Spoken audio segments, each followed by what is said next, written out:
Welcome to the bonus edition of AgostoAllElite podcast. But today, I will be reviewing AEW Revolution. We have the pre-show buy-in, Rio Rosa versus Baker and Mahi Ito. Rebel was replacing Mahi Ito. Now we have the Revolution rest of the card.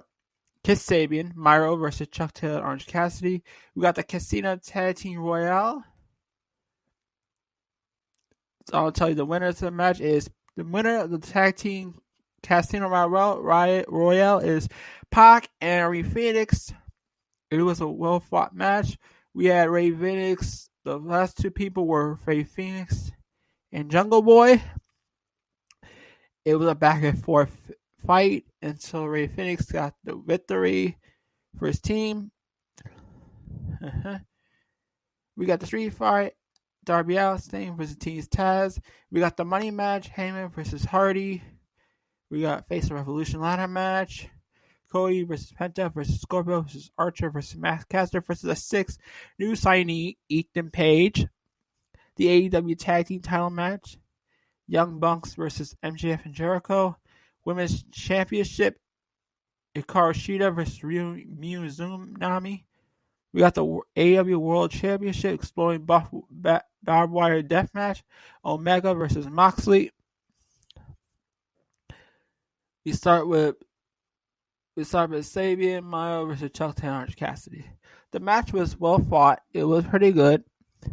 We got a little moment where Myro bumped Sabian's wife. So they're going to do a storyline, a dissension between Myro and Sabian. But Myro get the win. As for the Casino Tag Team Royale, a little more information. We saw Dustin Rhodes' partner turning heel. The man known as the Apple, somewhat Apple guy who training superstars at the Nightmare Factory.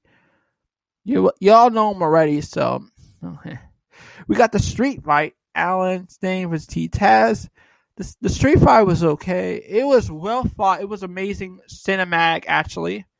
I think it's well apart with the Boneyard match. Well apart. Actually, I think, in my opinion, everyone's gonna hate me for this. I think the cinematic street fight is way better than the Boneyard match. Yeah. Let's see how you react to that. The big money match, Heyman versus Hardy. Heyman and Hardy put out a good fight. Hardy worked on Heyman's arm. We had the Dark Order got involved. Heyman got the victory and celebrated with his Dark Order buddies. So they're building Heyman versus Omega. Yep. They're building up to it. I'm thinking All Out or Double or Nothing. We got the Face of the Revolution ladder match for the TNT. Hellshot, Cody versus Penta versus Scorpio versus Archer versus Max Caster versus the newest signee, the sixth man, Ethan Page. Yes, AEW has signed Ethan Page to a multi-year contract. You'll be seeing him a lot more, so get used to him. Scorpio got the victory and now will get a title shot up against Darby Allin this coming Wednesday. Come see on Dynamite.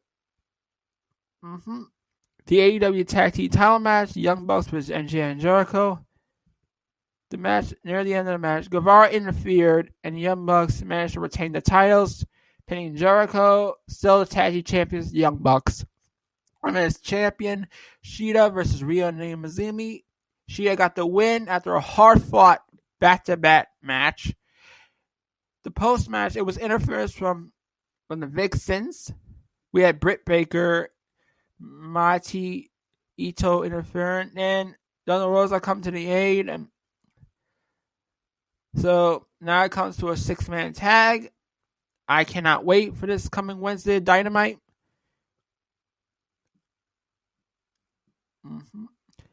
And now Oh yeah, we have the AEW World Championship main event, extolling barbed wire deathmatch, Kenny Omega versus Jon Moxley. This was the most gruesome, grueling, bloodiest match you ever seen in your entire life. It was sharp. It was rough, bloodiest thing you ever seen. I hope I can see the replay of it, but it is blood gushing experience you ever will have in pro wrestling as a pro wrestling fan. So after the match ended, it was Gallows and Harrison and Omega attacked Kenny Omega. Jon Moxley kept attacking Moxley. The countdown to the bomb was exploding. Then there was Eddie Kingston jumping the cover to protect Moxley. But we had a dud explosion. So there was no real explosion. We had a dud. Post match, we had a post match with with Jon Moxley had a post match promo. It was pretty good. But here's the thing. That explosion was a dud. There was originally going to have a real explosion, but I think the problem was it was a botch. It got botched, so that could be a mistake on AEW's technical's hand. So please don't hate them for that. It's a new company. It's not like WWE.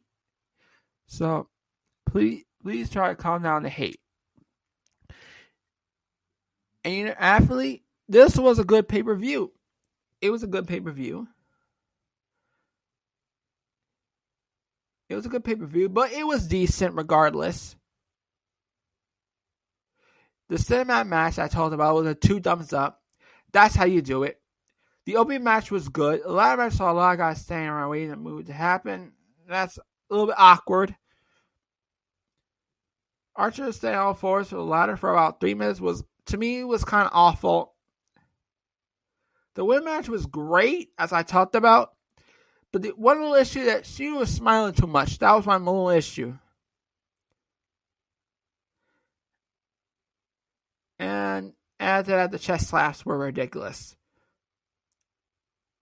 And the 6th main guy, the signee, the multi-year signing that was going to sign was actually Christian. It's not Brock Lesnar, Josh Cena, or CM Punk, or Kurt Angle, or Bully, or Bubba Ray Dudley, or RVD. I'm sorry. All right. Tony Khan should never hype things up, but we're here to enjoy the pay-per-view. Just enjoy it.